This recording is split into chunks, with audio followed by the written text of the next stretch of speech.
Moment qui, je l'espère, sera agréable en votre compagnie. On était là hier, on sera là aujourd'hui. Désormais, vous connaissez les journées de diffusion de votre émission Souriez. Vous êtes sur Canal, à savoir les dimanches et lundis après-midi. Alors, hier, c'est vrai qu'on avait reçu le grand artiste Jamel Laroussi, avec lequel on avait passé un super beau moment. On avait parlé également de tourisme, de patrimoine. Aujourd'hui, ça va être tout à fait autre chose, puisqu'on parlera un petit peu de l'actualité, ce qui s'est passé un petit peu ces derniers temps. Vous le savez, le grand rendez-vous culturel, c'était le FIBDA, le Festival international de la bande dessinée, qui s'est déroulé donc à l'esplanade de Riyad al-Fath. Et c'était donc une édition qui a encore tenu toutes ses promesses, avec bien sûr le monde de la BD, des mangas, etc. Il y a eu des conférences de presse, il y a eu des invités prestigieux venus des quatre coins du monde. Et je pense qu'il est temps tout de suite de faire le bilan, puisque le festival a connu sa clôture hier. Donc aujourd'hui, on y revient. Est-ce que ça a été une réussite? Est-ce que, en comparaison avec les autres éditions, ça a été mieux, peut-être un peu moins? On verra tout cela avec le directeur artistique de ce festival, à savoir Jawdet Gassouma, qui sera avec nous. Nous aurons le plaisir également de recevoir une bande de copains, mais pas que. En fait, c'est un groupe très soudé, c'est un groupe très solidaire. C'est des motards. Et quels motards? Voilà, ils font partie de cette catégorie des motards qui respectent le code de la route, qui sont vraiment investis dans le domaine de la sécurité et de la prévention routière, qui arrivent à allier les deux bouts, c'est-à-dire faire du tourisme, visiter les quatre coins de l'Algérie avec leurs belles motos, et en même temps sensibiliser sur l'environnement et également sur la sécurité routière. Ils viendront nous parler d'un événement auquel ils ont participé récemment. C'était ce week-end. Vous allez voir, un événement grandiose. On est fiers d'avoir des événements pareils en Algérie, et c'est pour ça qu'on vous montrera tout à l'heure de très très belles photos en leur compagnie. Je ne vous en dis pas plus. Et puis Hicham Daou sera également avec nous. Il continue à nous faire visiter les quatre coins de l'Algérie, et aujourd'hui, destination le sud. Vous le savez, ça va commencer la saison bien sûr des vacances au sud du grand désert, et Hichem va nous présenter juste des images merveilleuses. Voilà, je pense que tout est dit. Nous recevrons nos invités dans quelques instants, mais avant, eh bien, on voulait commencer cette émission en ayant une immense pensée à nos frères et bien sûr au peuple palestinien. Et puis on pense très très fort à eux. Chaque Algérien d'ailleurs pense à eux. Et nous aujourd'hui, on peut dire qu'on va leur dédier cette émission et puis cette chanson surtout, magnifique, qui n'a pas besoin d'être commentée, puisqu'il a tout dit. Mohamed Al-Assaf, qui est un artiste justement très connu palestinien, qui est déjà venu ici en Algérie pour plusieurs concerts, notamment au Casif de Sidi Fraj. Il est juste excellent et il vous propose Ana Falastini.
Palestiniens, qu'ils soient ici, dans le monde entier et particulièrement à Gaza. Voilà, tout de suite, on va recevoir notre premier, enfin nos invités. Un n'est pas invité, puisqu'il fait partie de l'émission. Hicham Daou, qu'on va recevoir dans quelques instants. Mais tout de suite, place au FIBDA. Je vous l'avais dit, on va faire un petit bilan de ce qui s'est passé durant cette nouvelle édition, recevant Jawdet Gassouma, qui n'est autre donc que le directeur artistique de ce festival. Jawdet Gassouma, qui fait son entrée. Voilà, maintenant, les invités font leur entrée en direct, comme ça. Bonjour Jawdet. Bonjour. Ça va? Ça va Lilia, très bien. مرحبا بك. Merci, مرحبا بك وهلا. نورت لنا البلاteau, كما يقولوا. C'est gentil. Là. Ça faisait longtemps que je ne t'avais pas reçu, donc ça me fait plaisir de te retrouver. C'est parfait. Alors, on va appeler également Hicham Daou, notre chroniqueur. Eh ben oui, on ne peut pas se passer de Hicham Daou, lui qui nous fait voyager dans les quatre coins de l'Algérie aujourd'hui. Il vous proposera de très très belles images du sud de l'Algérie. Hicham Daou. Alors Hicham, il se laisse, voilà, il se fait attendre. Ah, ouais, chez Hicham. Ah. J'étais en train de voir l'écran. Ah, tu voulais rester là-bas, Oui. de l'autre côté. Ça va, Hicham? Ça va très bien, Lilia. Bienvenue à toi. Merci. Alors, les présentations, Oui, vous bonsoir, connaissez, Jawdet, bonsoir. Hicham. On fait comme si on ne se connaissait pas. Ouais, je sais que Jawdet a fait partie, bien sûr, de l'équipe de Canal Algérie. Et puis là, aujourd'hui, il est là en tant qu'invité parce que Jawdet, finalement, il a plusieurs casquettes. C'est un artiste plasticien, il est écrivain, Vous faites combien de choses à la fois? Vous arrivez à vous en 3, sortir? 4, ça va. 3, 4, ça va. Je m'organise, ça va. Et puis cette année, vous avez été sur cette nouvelle édition du Festival international de la bande dessinée. C'est la première fois que vous en êtes le directeur artistique ou vous l'avez déjà été? Non, ça fait déjà 3 ans. Ah, ça fait donc ces Ça 3 fait- C'est la années? 3e édition, mais j'ai beaucoup travaillé avec l'ancienne équipe. J'étais dans les jurys. Très bien, toujours là. Voilà, bien sûr. Alors, une nouvelle édition Est-ce qu'on peut déjà faire le bilan de ce qui s'est passé aussitôt? Parce que ça s'est terminé hier. Non, hier, oui, hier, dimanche. Aujourd'hui, est-ce que vous êtes prêts, je parle au nom de tout le commissariat du festival, à dresser un bilan de cette nouvelle édition? Oui, bien sûr, c'est clair. Alors, le satisfait programme ou pas? a été oui, en gros, oui, bien sûr. En Oui, gros, oui, parce que le programme a été respecté, on a fait ce qu'on avait programmé. Il y a eu bien sûr toutes ces choses qui arrivent, qui sont en dimension humaine, qui sont en dimension artistique, tout ça, culturelle. Oui, donc oui, il y a eu aussi les choses inédites qui nous arrivent comme ça en cours de route. Donc, quelle a été la particularité de cette édition? la particularité de cette 15e édition, 15e, c'est quand oui, même... on a oublié de le dire, c'est 15e édition. Oui. C'est quand même un miracle. Ça veut dire que ça perdure. Ça perdure, oui, le voilà. FIBDA est devenu un rendez-vous incontournable de la culture en Algérie. Bien sûr. Bien sûr, c'est un espace de révélation, c'est un espace de rencontre, c'est un espace qui existe dans le calendrier des festivals internationaux de BD, donc qui est reconnu d'une manière universelle. Mais c'est vrai que ça fait, pardon de vous interrompre, Jawdet, mais moi j'ai remarqué que depuis quelques années quand même, il a pris une autre dimension, c'est-à-dire qu'il s'est vraiment développé, comme vous le dites, à l'international. Aujourd'hui, peut-être, corrigez-moi si je me trompe, peut-être qu'avant le FIBDA était connu dans peut-être certains pays, comme ça, enfin avec des intervenants qui venaient de partout, mais aujourd'hui, il est devenu vraiment un rendez-vous très connu mondialement. Oui. C'est-à-dire maintenant, les plus grands... On est dans les rendez-vous internationaux, je veux dire. Et puis notre festival se fait dans une conjoncture particulière et à une période particulière parce qu'on est dans le calendrier international. Et maintenant, parlier de particularité de cette année, il n'y a pas eu d'invité d'honneur. Oui. Mais... c'est la différence, hein? Oui, pourquoi? Mais c'est la jeunesse. Non, c'était juste comme ça, parce qu'on s'est dit, peut-être, je ne sais pas si la conjoncture a été plus dure, on aurait peut-être invité la Palestine, je ne sais pas, puisqu'on est en plein dans ce drame. Mais c'était juste qu'on avait fait un peu le tour de la question, et donc on s'est dit ça sera la jeunesse, consacrée à la jeunesse, avec ce lien, cette passerelle entre les anciens et la jeunesse, voilà, les jeunes créateurs, avec un hommage à Najib Berber, qui est un BDiste algérien de talent qui vivait aux USA et qui nous a quittés dernièrement. C'est vrai. Et avec des invités, de marque. Des là, invités, on peut dire... je vous jure que c'est hallucinant. C'est-à-dire que les gens n'ont pas idée. Là, on peut dire parce que ça m'avait marqué. J'avais vu le post d'une fille qui a mis avec moi sur Facebook, comme ça. Bref, elle avait dit je suis partie au FIBDA rien que pour me prendre en photo avec une BD, je crois, américaine. Anita Martinez qui a tout simplement dessiné Black Panthers, Sean Martin Brooke qui a dessiné Batman, rien qu'au passage, puis Sarah Woolley Gomez, insistant sur Gomez parce qu'elle insiste sur son côté mexicain. Gomez qui dessine Pirates Queens, dans justement une maghrébine d'ailleurs, une des pirates, des femmes pirates est une maghrébine et elle a été inspirée ici par des personnages ici. Et quand elle expliquait cette chose-là, et puis vous avez Frédéric Antoine, un bonhomme complètement bizarre qui vient du Canada mais qui est au Japon, alors qu'il fait de la traduction au Japon, des adaptations, tout ça. Puis au passage, j'avais Yasmina Khadra qui vient, qui fait toute une tempête de signatures de gens. Enfin, il y a eu plein de choses comme ça qui ont fait que ce festival était vivant. Il y a eu beaucoup de workshops, 16 conférences, mais de haut niveau. C'est énorme. Je suis en train de voir, je ne peux pas tout lire. De haut niveau. Voilà, des expositions, des conférences, des ateliers pédagogiques, des ateliers ludiques pour les enfants. Pédagogiques, du gaming avec des exclusivités. Je ne sais pas comment ils se sont débrouillés, les gars du gaming. J'ai vu justement. Ils ont fait des exclusivités qui sont sorties en octobre. Parce que je suis partie en visite, comme tout le monde, et j'ai vu le matériel qu'ils ont ramené. C'est incroyable. Il y a 200 mètres. Ils ont consacré 200 mètres carrés pour plusieurs espaces de gaming, pas seulement un. Nouveau, tout ce qui était nouveauté. Et c'est des gars qui aussi produisent du sens. C'est-à-dire qu'ils sont en train de produire des plateformes sur la bande dessinée algérienne et autres. Ils sont en train de faire plein de choses qui sont vraiment d'efficacité. Ça, c'est quand même pas mal. Il y a eu aussi des nouvelles sorties. On aimerait bien que ça soit plus, puisqu'on a consacré, les éditeurs, on leur a consacré un espace gratuit. C'est-à-dire, on les a laissés, on les a pas laissés payer, parce que les éditeurs, il fallait quand même encourager. Donc, on les a laissés, et puis bon, après... Non, mais ça, il faut le dire, parce que c'est très bien ce que vous avez fait. Je le dis. Il faut le dire, parce que on ne le trouve pas ailleurs. On ne trouve pas ailleurs, voilà. C'est tout un espace gratuit. Alors, ils vendent leurs livres, ils le présentent, parce qu'il y en a eu qui ont fait des nouveautés. Il y a des nouvelles boîtes, comme Papyrus, par exemple, Dida. Il y a eu, Casbah Édition qui a édité. Il y a Z-Link, il y a Casa Édition et tout. Ça, c'est très important que ces maisons d'édition puissent travailler. La bande dessinée coûte très cher et elle exige quand même des moyens.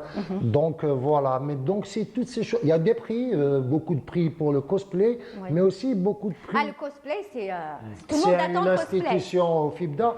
Mais il y a aussi les prix de la jeune création, des jeunes talents, des espoirs scolaires. Toutes ces choses-là, c'est très très important aussi qu'on encourage. Que je voulais vous poser, Djaoudet Gassouma, parce que c'est bien beau de parler de ce festival, de tout ce qu'il a apporté, des invités de marque qui sont venus, des conférences, des débats, etc., des ateliers. Mais est-ce que, à travers ce FIBDA, vous arrivez à détecter ou déceler des talents, des futurs BD? C'est le but du FIBDA, c'est un espace de révélation. C'est un espace qui met la lumière. Et et Dieu, comme c'est formidable de voir des jeunes. Moi, je n'ai pas compris ce qui s'est passé. Ça fait une semaine, les gens viennent me voir comme ça, sans me connaître spécialement. Ils me disent, toi, tu as une bonne tête. Et je vous jure, des familles entières qui viennent avec leurs planches, et puis des gamins qui sont passionnés, de 7, 8, 10, 12 ans qui n'ont pas ce complexe. Et ce côté rassurant, ce côté de révélation, ce côté d'apprentissage, de partage. Là, on vous voit avec le commissaire du festival, pardon, bien sûr, Sayan, Salim Brahimi. C'est un peu notre star, c'était la conférence de presse. Ça c'était votre conférence de presse. Mais sinon, on est là vraiment de 9h du matin à 19h à expliquer aussi à des enfants, à des adolescents, des adolescentes, à des gens, tout ce phénomène qui se passe autour de la BD, Oui. c'est ce qu'il y a de bien aussi. Parce qu'on le voit depuis quelques années, cette nouvelle génération, là je parle des Algériens, s'intéresse de plus en plus à la BD et il y en a qui sont, comme vous le dites, tout jeunes, qui commencent juste à dessiner, ensuite raconter des petites histoires. Et d'ailleurs, Sayan, en le citant, a pu découvrir plusieurs talents comme ça. Oui, Fella Matougui, par exemple, en fait Oui, partie. mais Elle a commencé. Moi, parce qu'elle m'a marqué, cette fille. Donc c'est pour ça que j'en parle. Mais il y en a plein des. Amel Ouerad, il y a beaucoup de gens qui ont fait déjà un parcours et qui sont. Il y a les derniers en date, c'est Mahrez Sissaber qui édite aujourd'hui, qui est en son deuxième ou troisième album qui va sortir d'ailleurs pour le prochain Silla. Ouais. Non, il y a énormément de personnes qui sont révélées. Ça c'est pour le côté professionnel ou semi-professionnel. Vous avez aussi la notion d'atelier. Il y a eu des prix qui ont été donnés par un de nos opérateurs économiques qui nous a beaucoup aidés et qui a favorisé, par exemple, vous avez Natsu et Mohamed Boudjilla qui sont deux BDistes de talent qui éditent, qui travaillent et qui ont animé des ateliers et il y a eu tous les jours des prix. Oui. Et ces prix ont été remis à la fin, donc on les honore, on les met dans une situation presque professionnelle et ça fait toujours plaisir à un jeune. Justement, Djaoudat, je voulais savoir, est-ce qu'il y a une consommation par rapport au grand public pour la BD ou il n'y a que des professionnels qui exécutent ou qui pratiquent cet art? Il y a une consommation, et c'est un peu notre problème. C'est que la BD coûte cher et elle coûte cher à acheter. Donc la consommation est difficile. C'est ce qui explique que voilà. Mais la consommation, je veux dire de la BD elle-même, je veux dire du produit. Les Américains, quand ils sont venus, ils étaient venus en territoire connu. I'm home, c'était la tout le monde les connaissait. Parce que tout le monde les connaissait. Donc la consommation, même en interne, si vous voulez, en national, les gens consomment. Et c'est surprenant parce qu'ils connaissent même les auteurs algériens et tout. Oui. Le problème, c'est que on devrait aujourd'hui récupérer notre budget parce que le budget a diminué.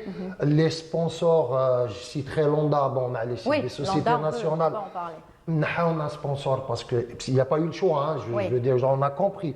Parce qu'il y a eu une taxe à l'aide de l'importation qui ne rentre plus. Donc, il faut revenir aux fondamentaux économiques.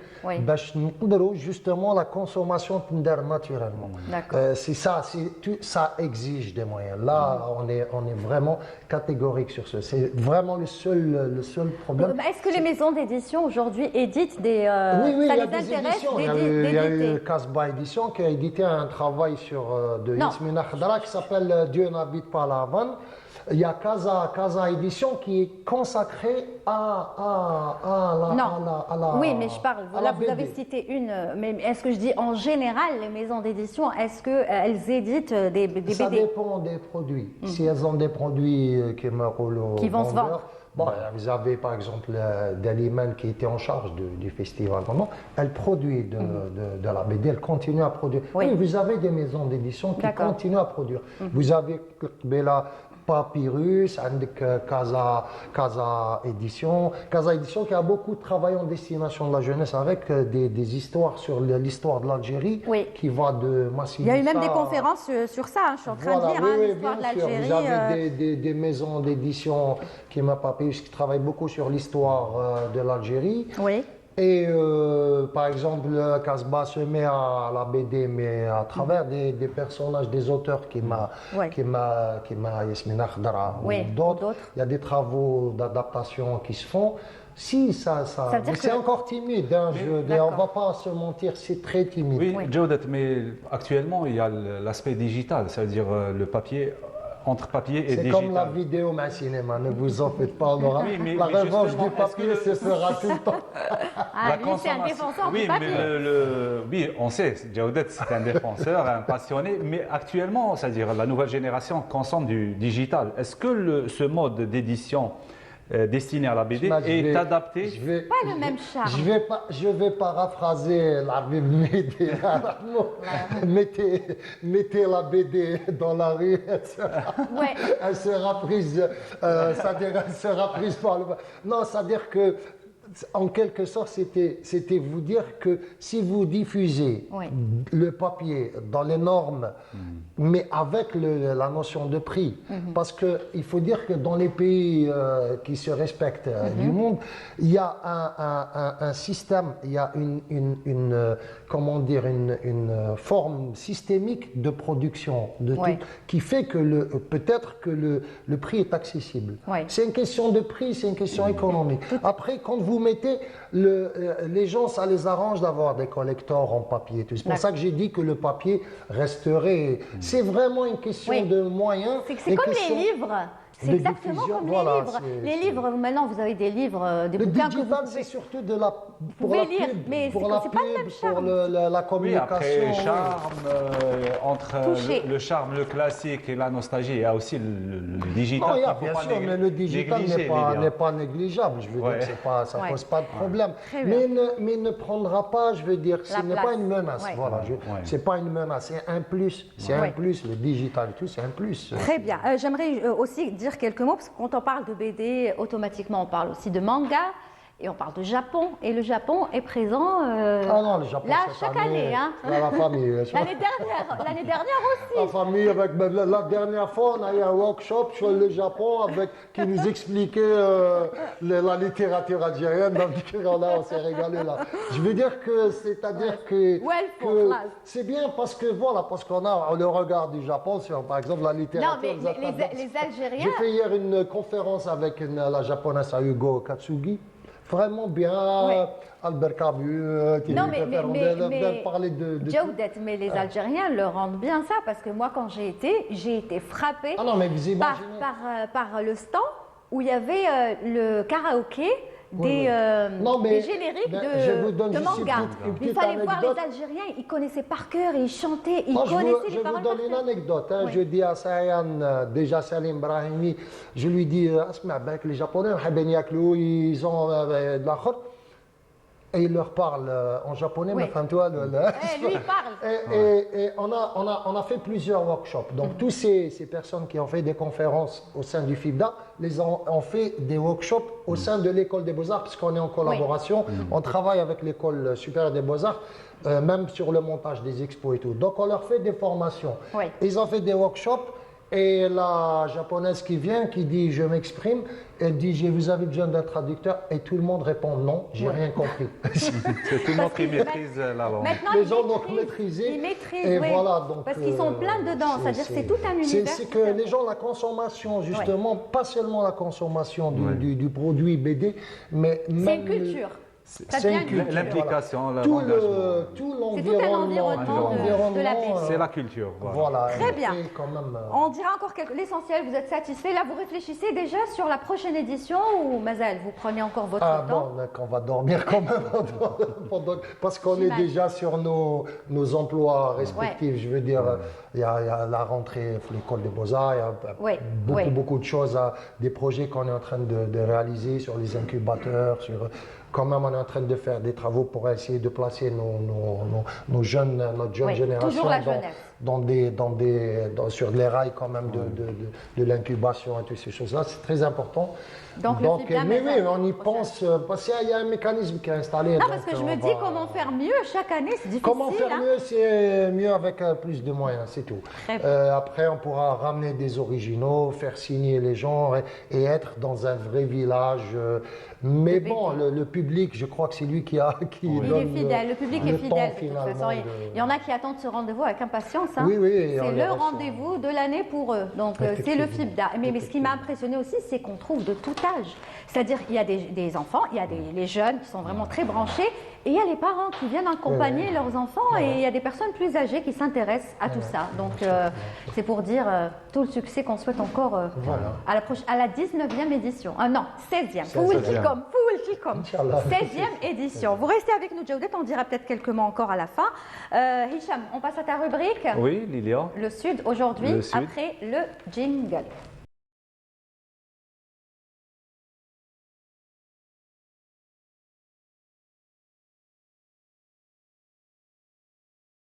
Parce que c'est la destination choisie que ce soit par les Algériens qui sont ici et par la communauté à l'étranger qui choisit toujours le mois de novembre, c'est ça, fin octobre, novembre, décembre, pour pouvoir aller faire un beau voyage au sud. Effectivement, Lilia, si on parle de la saison saharienne, on parle de la deuxième quinzaine du mois d'octobre. C'est à partir de maintenant que les gens commencent à s'intéresser au voyage dans le grand désert. Actuellement, quand on dit le sud algérien, ça veut dire c'est la destination privilégiée et de prédilection pour les touristes potentiels à travers le monde. Et le CITEV a témoigné de cet engouement. Qui vient juste de se terminer. C'était dimanche passé. Et dans le CITEV, le produit phare et la force de frappe de notre destination, c'était le tourisme saharien. C'est-à-dire, après le Covid, l'Algérie est revenue dans la carte touristique mondiale. On trouve des tours opérateurs qui s'intéressent à notre destination. En plus, notre pays s'inscrit dans un tourisme durable, tourisme d'expérience, tourisme d'aventure. Et le Grand Désert offre toutes ces données et toutes ces potentialités. Toute sa beauté surtout. Surtout la beauté, on la trouve sur place. On dit que le désert, il faut le vivre. Oui. Pas que le voir. Est-ce que c'est accessible? Parce que des fois, les gens hésitent à aller au sud par rapport au prix du billet, par rapport, voilà. Coûte, alors, Lilia... Selon eux, moi je ne suis pas encore partie, mais selon eux, un petit peu cher. Oui, la destination du Grand Sud reste chère. On peut dire... C'est-à-dire du côté de Tamanrasset. Côté Tamanrasset ou Janet, parce que la billetterie reste quand même pas très accessible par rapport au grand public, mais si on voit la sensibilité du Sud et des grands espaces et des sites archéologiques, voire préhistoriques, il faut préserver. Ça veut dire quand même, ça fait mal de ne pas donner la chance à tout le monde à voyager dans le grand désert, mais dès qu'on voit les sites, on voit leur sensibilité, on dit que c'est une politique vraiment qui verse vers le bon côté de la conservation, de la préservation du Grand Sud, parce qu'il n'est pas destiné à un tourisme de masse. Pareil pour les consommateurs étrangers, même s'ils ont de l'argent, l'Algérie ne doit pas s'inscrire. Ça veut dire qu'il y a une politique dans ce sens. L'Algérie ne veut pas s'inscrire dans un tourisme de masse, parce que toutes les destinations ont été carrément dégradées, saturées à cause de ce mode de tourisme. En plus, quand on favorise le tourisme d'expérience, il faut laisser les petits groupes vivre l'expérience.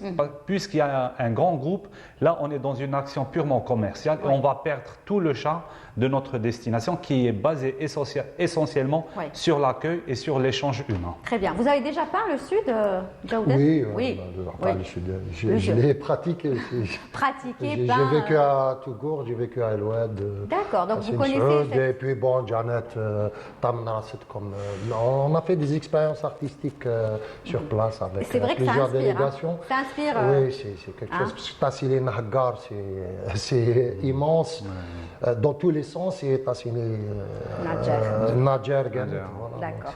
Alors, on va voir les belles images que vous nous avez ramenées. Oui, j'ai concocté quelques belles images pour parler et j'ai donné beaucoup plus un constat sur le tourisme saharien cette année et dans les années futures. À venir. En tout cas, si vous allez voir ces images, ça va certainement vous donner l'envie de venir. Je crois que c'est le moment de programmer tout ça, de contacter les agences de voyage.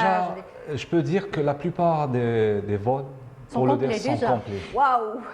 En plus, c'est des places qui se vendent plein tarif. Il n'y a même pas des avantages pour les agences de voyage. Et c'est tout le monde qui achète.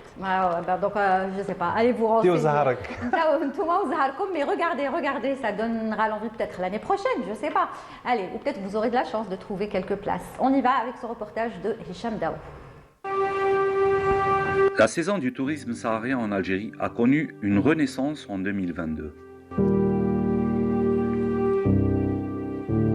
De nombreux visiteurs nationaux et internationaux ont été attirés par la beauté et la diversité des paysages du désert, ainsi que par la richesse culturelle et historique des régions sahariennes. Les premières estimations montrent que ce sera aussi le cas cette année. Le Salon international du tourisme CITEV va donner un avant-goût à cette destination. Le Le tourisme saharien représente une opportunité de développement économique et social pour l'Algérie, qui dispose d'un potentiel touristique immense et encore peu exploité.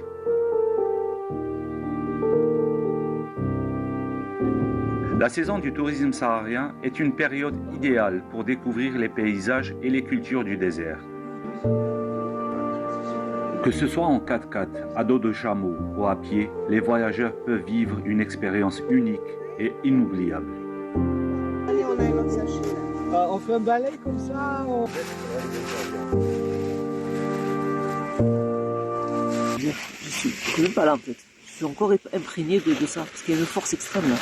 En fait, les photos, c'est bien, mais je pense qu'il faut venir ici. Parce que j'ai fait plein de photos, mais il faut le vivre, le désert. Ah, non, mais c'est inoubliable. On pensait qu'il serait inoubliable. Il l'est vraiment, vraiment. C'est-à-dire que ceux qui ne viennent pas ici, c'est que vraiment, ils n'ont pas de goût. Oui. Les émotions et les sensations sont au rendez-vous. Entre les dunes de sable, les oasis verdoyantes, les ciels étoilés et les rencontres avec les habitants. Le tourisme saharien offre une opportunité de se reconnecter avec la nature et avec soi-même, loin du stress et du bruit de la ville.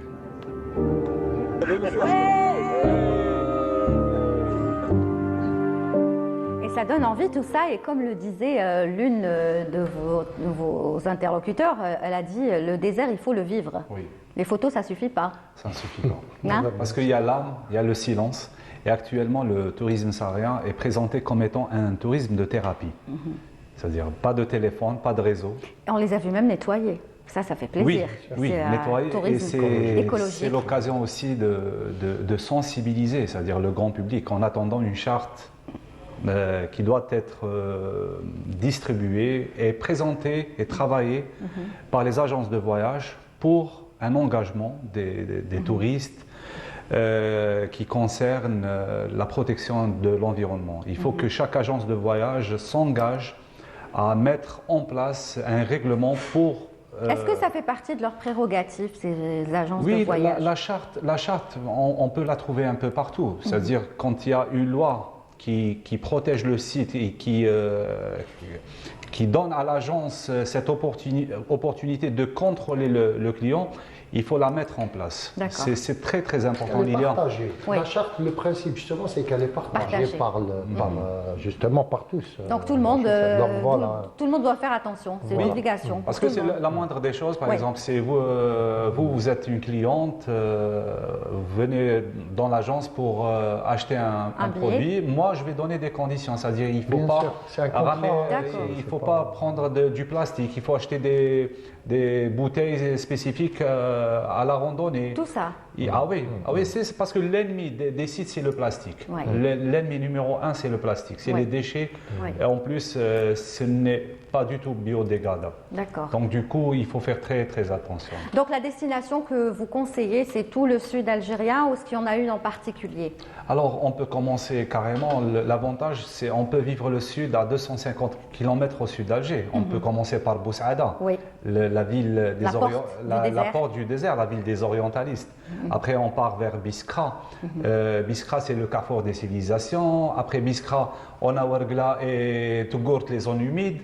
On a Hassim Saoud aussi, il y a des dunes de sable.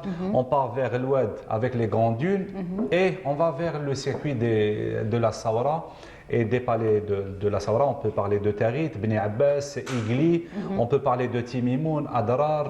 Tellement vaste. Après ça, on peut partir vers le grand désert. On parle de Tamnaraset, le Tassili à Hagar et le Tassili Najer qui est Janet. Et Sefar, c'est où exactement? Sefar, c'est dans le Tassili Najer. Sefar, c'est le plus grand musée à ciel ouvert au monde. D'accord. C'est-à-dire qu'il comporte presque 15 000 gravures rupestres. C'est accessible? C'est accessible Mais c'est un bivouac, je crois qu'on ne peut pas y aller. Quand on parle Janet et Tamara, c'est particulier. Quand je dis accessible, ça veut dire bivouac. Accessible, mais c'est très physique. Voilà, parce qu'on marche presque 6 à 7 heures par jour.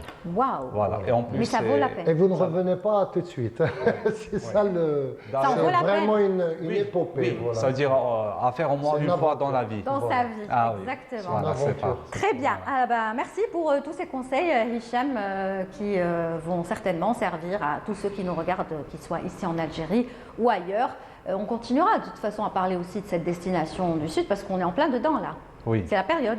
Oui, ça vient de commencer, c'est-à-dire donc ça va être la période octobre dont on parlera. jusqu'au mars, avril, fin avril, début mai. D'accord. Voilà. Il faut éviter juste la période des vents de sable. Même les vents de sable, c'est pas tout le temps. Ça veut dire il peut y avoir des vents de sable 1, 2, 3 jours, mais après Ça s'arrête, ça se calme. ça s'arrête. Très bien. Alors Djaoudet, sinon votre actualité à vous, c'est quoi? Maintenant que le FIDA est terminé. Ouais. C'est vrai, je me rappelle que j'avais plus. Oui, il y a un livre normalement qui va sortir sur les contes de la Casbah, mais avec une nouvelle.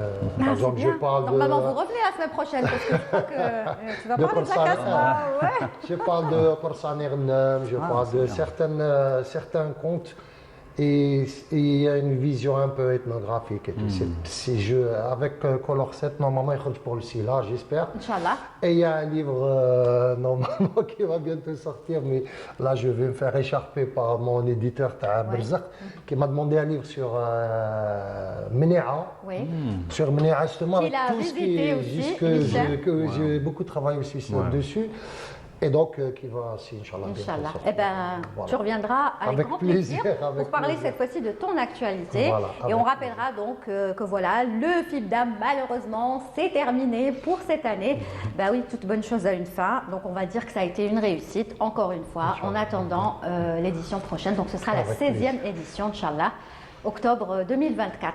Inch'Allah. Donc on vous souhaite beaucoup de succès, Djaoudet, et puis vous revenez dès que le livre est prêt, l'un des livres est prêt, vous serez là. Alors là, ce que je vous propose, c'est, vous le savez, on avait commencé par une très très belle chanson palestinienne signée par Mohamed Lassef. Aujourd'hui, on a une très très grande pensée à nos frères palestiniens.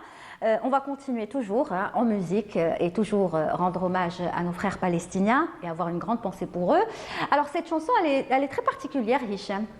Celle qu'on va écouter là tout de suite. Oui, très particulière. Pourquoi? Parce que cette chanson montre l'engagement des étrangers, des artistes étrangers. Internationaux. Internationaux.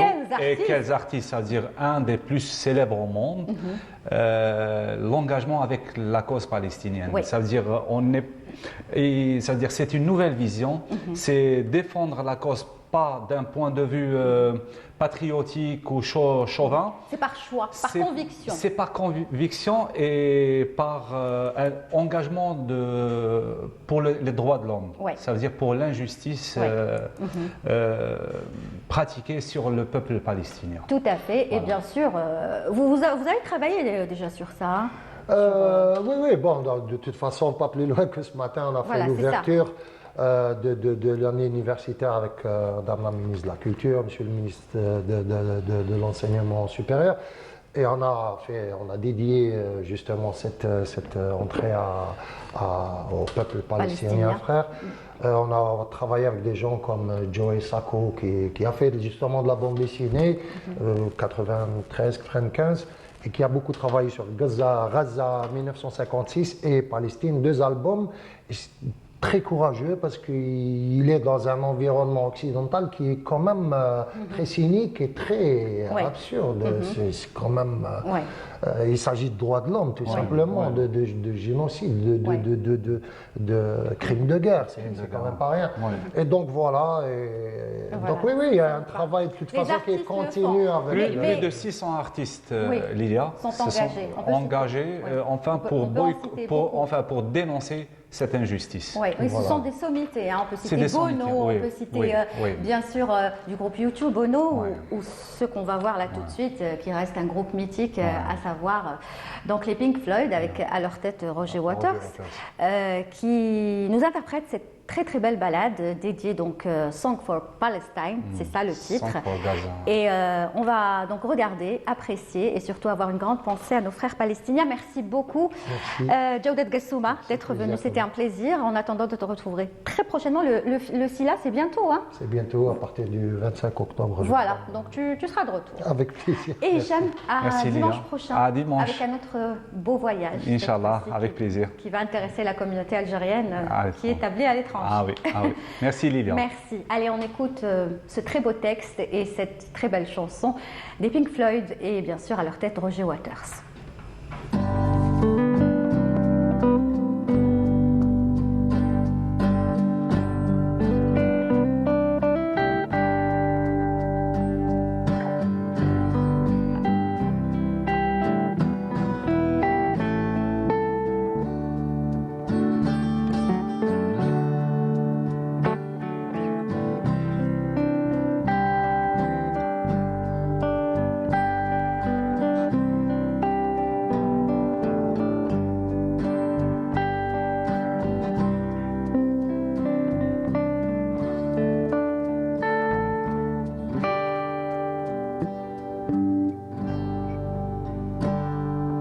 We shall overcome. We shall overcome. We shall overcome someday.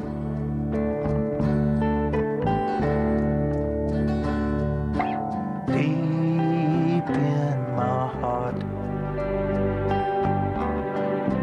I do believe that we shall overcome someday.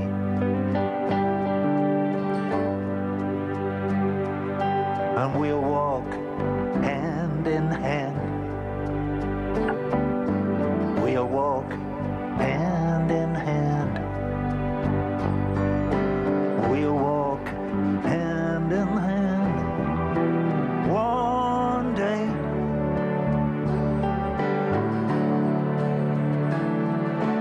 Deep in my heart, I do believe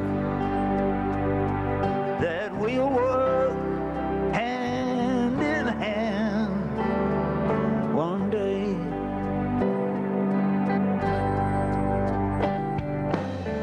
And we'll break down the prison walls.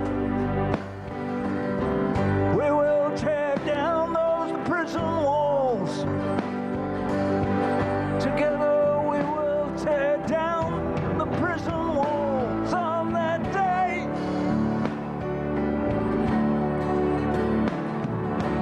Deep in my heart,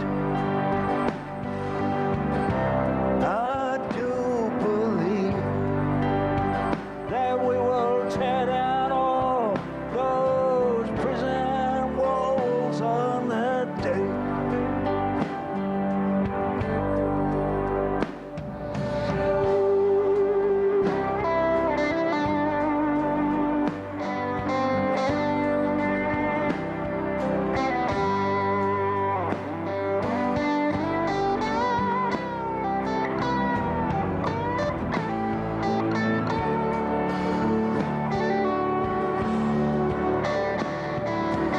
Deep in my heart,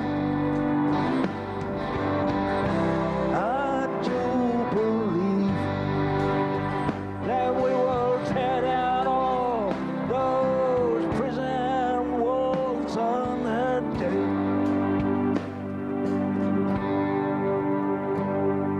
And the truth will set us free.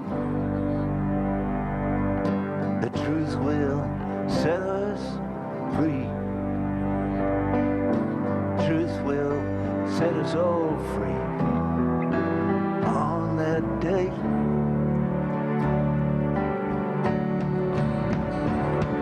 And deep in my heart, I do believe that the truth will set us all free on that day.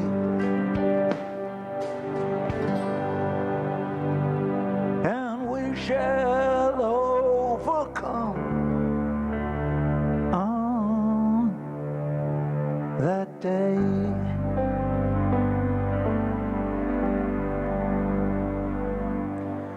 Ah, comment rester insensible devant cette super belle interprétation, bien sûr, de Roger Waters du groupe Pink Floyd qui chante la Palestine et surtout avec ce titre Song for Gaza.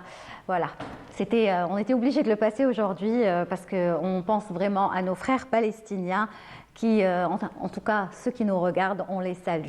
Allez, tout de suite, on va parler, je vous l'avais dit tout à l'heure, en début d'émission, avec ce groupe de copains. En fait, c'est une famille, ce sont des copains, une famille qui font plein de choses, donc qui ont leur vie, bien sûr, respective, mais ils sont tous alliés par la moto, la passion pour la moto, et eux, ils font partie de ces motards qui représentent vraiment le bel exemple d'un vrai motard, celui qui respecte le code de la route, celui qui conduit bien sa moto, celui voilà, qui cohabite avec un conducteur de 4 roues, de voiture, et puis celui qui fait du tourisme, qui fait voyager un petit peu tout le monde, qui découvre les 4 coins de l'Algérie, qui protège l'environnement. En fait, ils ont plusieurs casquettes, pour ne pas faire de jeu de mots, puisque Mohamed, qui est juste à côté de moi, Mohamed Madawi, porte une casquette. Bonjour Mohamed.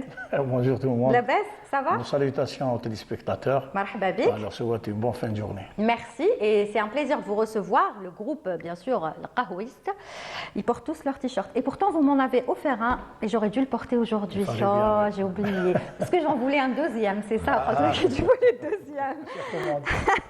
Alors, avec nous aussi, Mehdi Zahar. Non, il n'est pas là. Alors, c'est lequel? Ah oui, parce que j'avais 4 noms. Belqas. Non, j'ai Belqasem Bediaf, c'est toi. Et Mohamed Hadibi. Hadibi. Ah oui, voilà, Mohamed Hadibi, je l'ai. Ah donc Mehdi, il n'est pas venu, c'est ça? Non. Très bien. Donc on a, je le rappelle, Mohamed Madawi, Belqasem Bediaf et Mohamed Hadibi. Marhaba bikoum. Donc ça, c'est vraiment un échantillon de ce que représente ce groupe, les Qahouistes, parce qu'ils sont beaucoup, beaucoup plus nombreux. Et pour avoir une idée de ce groupe, il faut vraiment les voir sur la route quand ils sont sur leur moto. Alors, ils sont venus aujourd'hui beaucoup plus pour nous parler de cet événement auquel vous avez participé donc, ce week-end. C'est un événement juste extraordinaire, n'est-ce pas, du côté de State. Vous avez vu les... Ah ouais, j'ai vu les photos, vidéos, c'est juste magnifique. Alors c'est quoi exactement, Mohamed? Bon, c'est un rassemblement de motards? C'est un rassemblement des motards, de tous les motards pratiquement. Bon, je dirais 95% des motards algériens. Des 4 coins de l'Algérie. Oui, hein.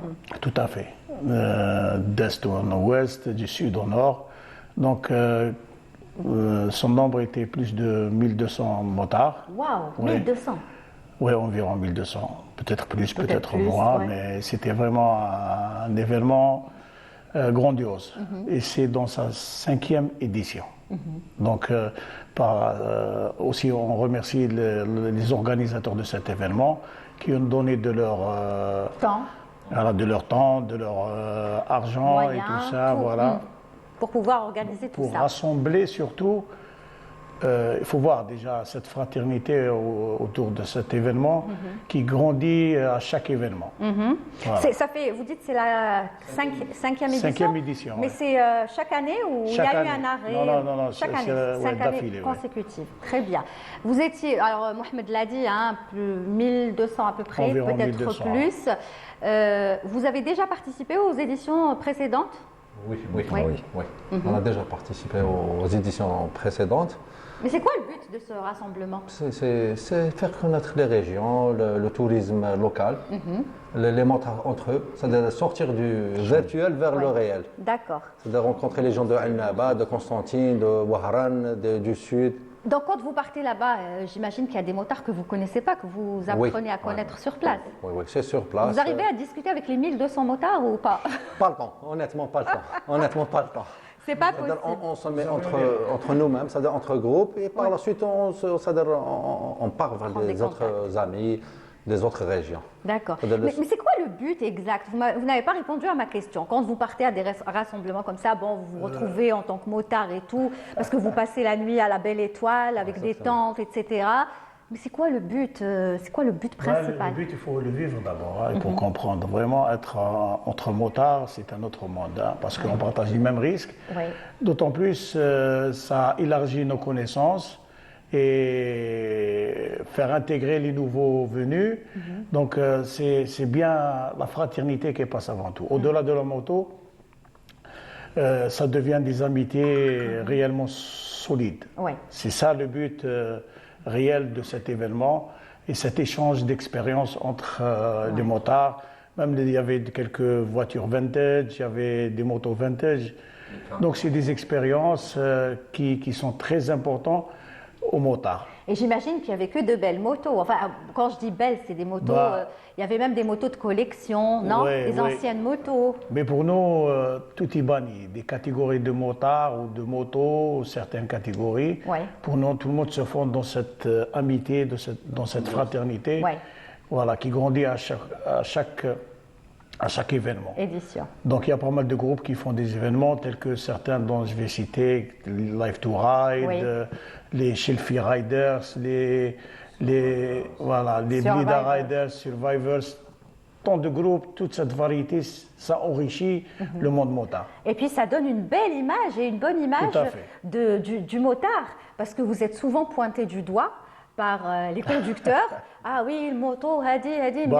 On a cette image stéréotypée qui est C'est collée. une image, comme vous le dites, stéréotypée et qui est parfois, peut-être même souvent fausse, parce qu'il y a des motards qui se comportent très très bien avec leur casque, leur matériel, qui savent comment rouler sur une route, ou vous faites, comment on dit, en file indienne. Oui, en groupe, oui. Voilà, en groupe. Et ça vous fait... Bon, vous, je vous ai jamais reçu, donc c'est à vous que je vais poser la question. Ça vous fait quoi quand on dit... vous entendez des choses comme ça sur... des préjugés sur les motards? Ça vous énerve? Un peu, oui, mais actuellement, on est là pour ça. Ces événements sont faits pour ça. C'est pour la fraternité, pour l'imma et pour éclairer l'image sur les motards. Les motards, comme quoi il y a de très très bons motards. Voilà, puisqu'on reviendra tout à l'heure pour dire quand même quelques mots sur la prévention et la sécurité routière. Mais tout de suite, ce que je vous propose, c'est de voir une petite vidéo, mais vraiment très courte, mais qui en dit beaucoup, qui en dit long, sur l'immensité de cet événement qui est juste extraordinaire. Donc ça s'est passé, on le rappelle, à Magres, qui est en hauteur. Oui, en hauteur, à environ 1700 mètres d'altitude. Donc vous avez respiré de l'air frais, j'imagine. Oui, ça nous change énormément. Oh, wow, pas de pollution, rien. C'était tout. Hein, on y va, regardez, on le dit, mais qui montre toute l'immensité, voilà, et la splendeur de ce rassemblement, parce que vous étiez nombreux, j'imagine, ça discute, ça parle, l'un apprend à connaître l'autre, ça parle peut-être de moto, de matériel, de situation du motard, de plein de choses. Hein. Il y a plein de discussions qui jaillissent lors de ces rassemblements. Ça finit pas. Ça finit pas. Exactement. Et encore, sur les photos qu'on va voir défiler dans quelques instants, ce qui est bien, c'est cette ambiance chaleureuse. Le soir, quand vous prenez, enfin, quand vous dînez, taklo barra, chacun met sa tente, se prépare pour le soir. Ils sortent les barbecues, ils se préparent en groupe, chacun a ses tâches. Et après, on commence la préparation du dîner et on dîne en groupe. Chacun s'occupe de... C'est une bonne ambiance, oui, exactement. Hein? Oui, c'est une ambiance. Oui, une ambiance enfantine, je dirais même, parce qu'il faut voir, il faut vivre avec les motards. Tout le monde se relâche, tout le monde s'exprime à sa façon. Vraiment, c'est juste une nuit, mais... On devient des enfants. C'est vrai. Moi, j'aimerais bien savoir, pour ceux qui sont mariés, vos épouses, elles ne sont pas jalouses? Je ne sais pas si vous êtes mariés vous, mais elles disent rien. Parce que c'est dur d'être l'épouse d'un motard. Voilà, là, on voit les photos et vous répondrez quand même à ma question. Là, on voit défiler quelques photos. C'est magnifique, voilà, sur place, hein, avec le casque. Vous voyez, donc, il y a même ceux qui portent carrément la combinaison. Là, c'est vous, Mohamed, avec d'autres personnes en pleine nature. Donc, vous êtes aussi dans la... Oui, vous êtes aussi dans la préservation de l'environnement. Oui, on prend soin de notre environnement, il est très important. Quand on est là, on doit nettoyer à la fin de l'événement et laisser la place propre. Telle qu'elle était avant. Voilà, c'est très important. Et là où on part, on essaie de cultiver nos membres sur ce plan. Et on voit les tentes là, c'est bien. Pratiquement tout le monde qui participe à ce genre de choses. Donc, préservation de l'environnement. Le respect de l'environnement est primordial. D'accord. Et pour répondre à la question des épouses, donc les épouses, elles disent rien quand on a comme ça un mari motard qui elles comprennent, c'est difficile. C'est une culture, hein, parce qu'il faut l'accepter. Oui, on doit expliquer aussi. Hein.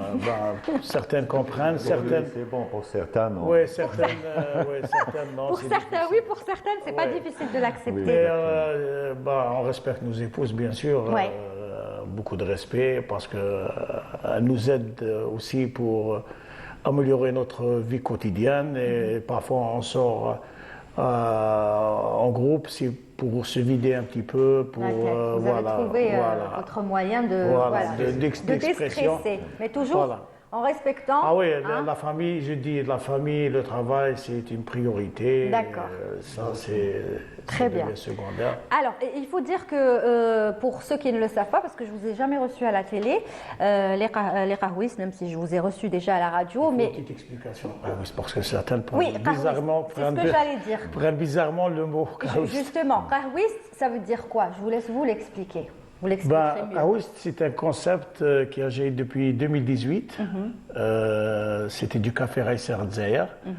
Et le terme, notre jargon, c'était qahouis. Donc, comme le café Raïser, il est vraiment pour les customs et le vintage, le classique. Donc, nous, on s'est ouvert un petit peu sur le motard de façon générale. Donc, qahouis, احنا بكري كيعرضوا يقول لك راك معروض قهوه عندي زاد مزيود. القهوه فيها التشارك، فيها المقروط، فيها الخفاف، فيها فيها الجي، فيها un peu de tout. القعده donc le qahouis c'est lema autour d'un café. C'est pas forcément le café, mais le qada. Voilà, qui peut être autour. Voilà. En plus, le café, c'est une tradition locale algérienne depuis des décennies. Donc ça va bien.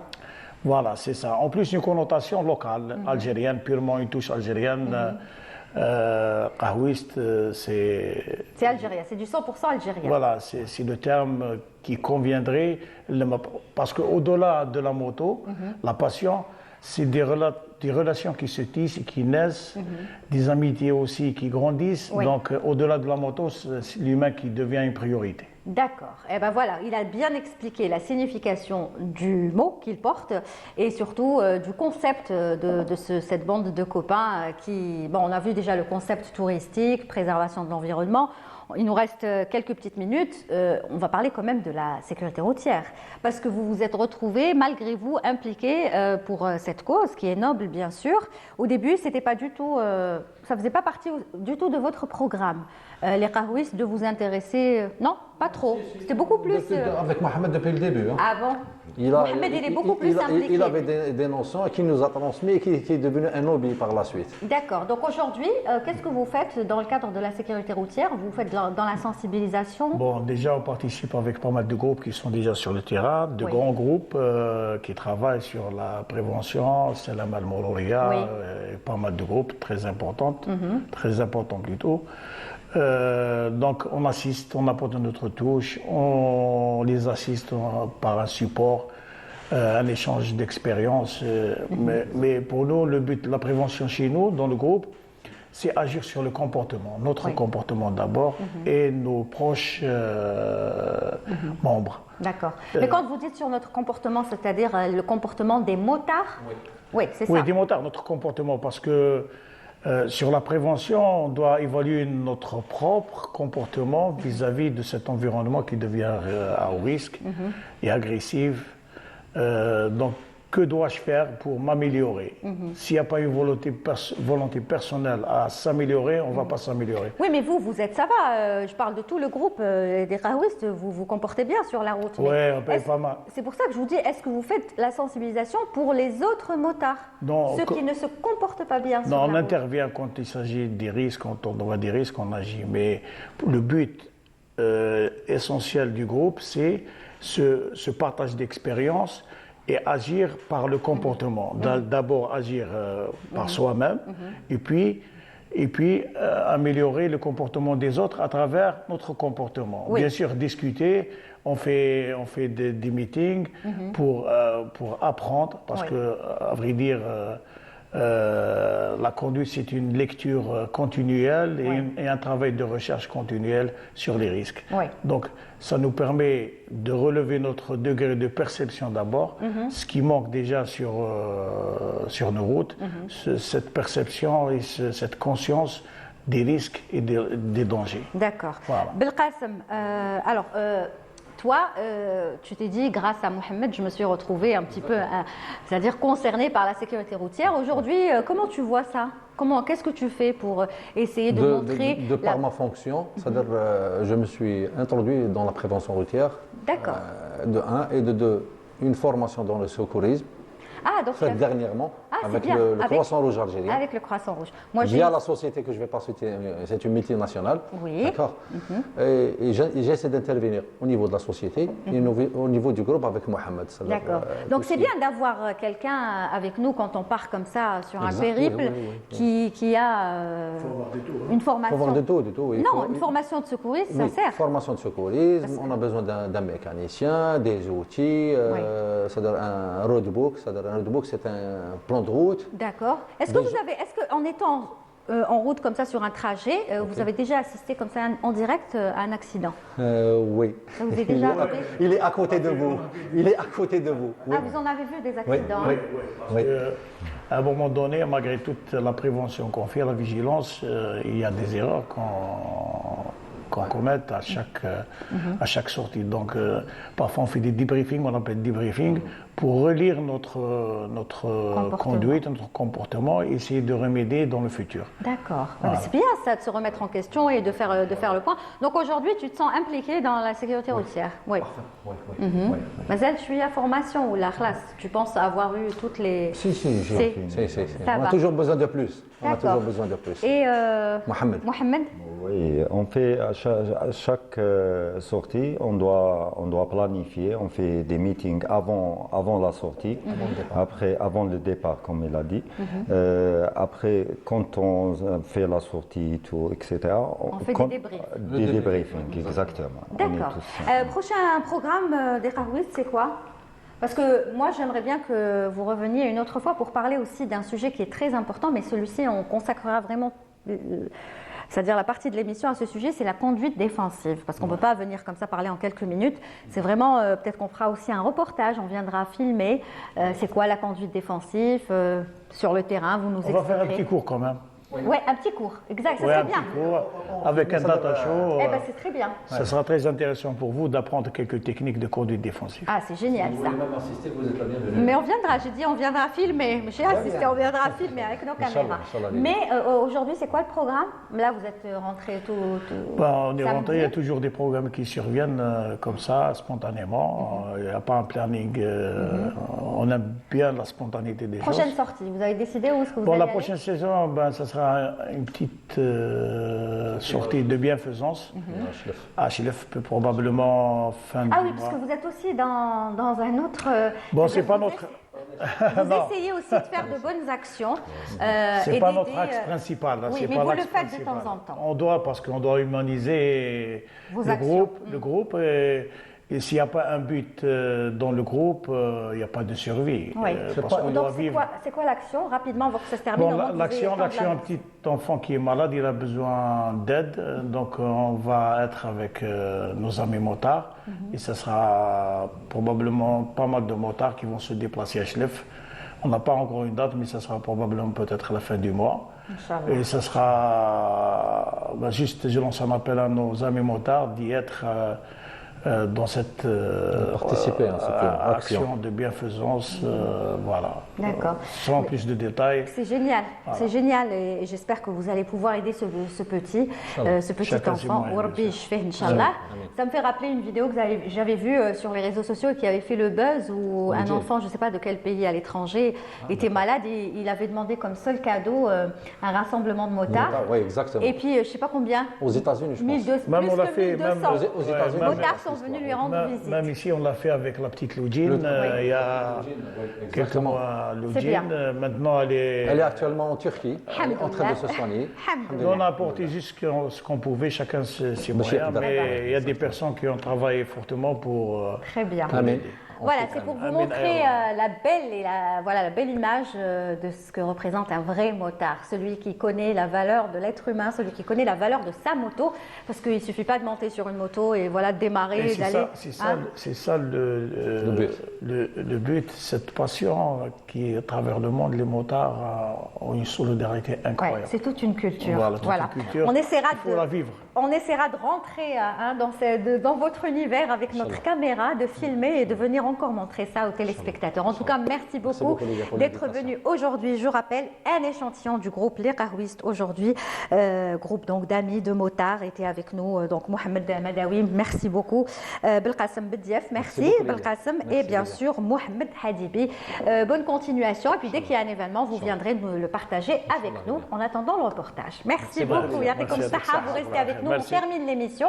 Merci à vous tous de nous avoir suivis. Merci à toute l'équipe du studio numéro 7, la régie numéro 7, Soraya Hamoudi qui était à la réalisation. Il y avait aussi Fafoucha, il y avait Anis Benkassi au script, Anna Nassera également. Et tous ceux qui sont du côté de la régie, je vous donne rendez-vous pour ma part dès dimanche prochain. À partir de 15h, on sera en direct avec d'autres invités. Et on se termine avec cette fois-ci une chanson bien de chez nous, mais toujours en hommage au peuple frère palestinien, à savoir le Bedji Allah yarhamou qui chante Palestine. On y va. Au revoir.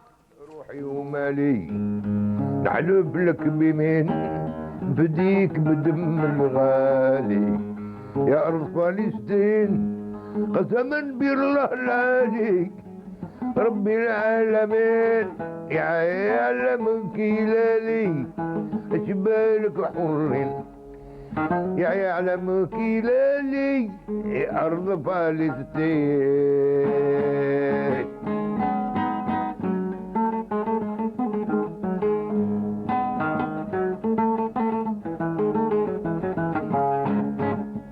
بسم الله الله أكبر على ظلم العديان لابد أن الحق يتنصر والنور عليه يبان بسم الله الله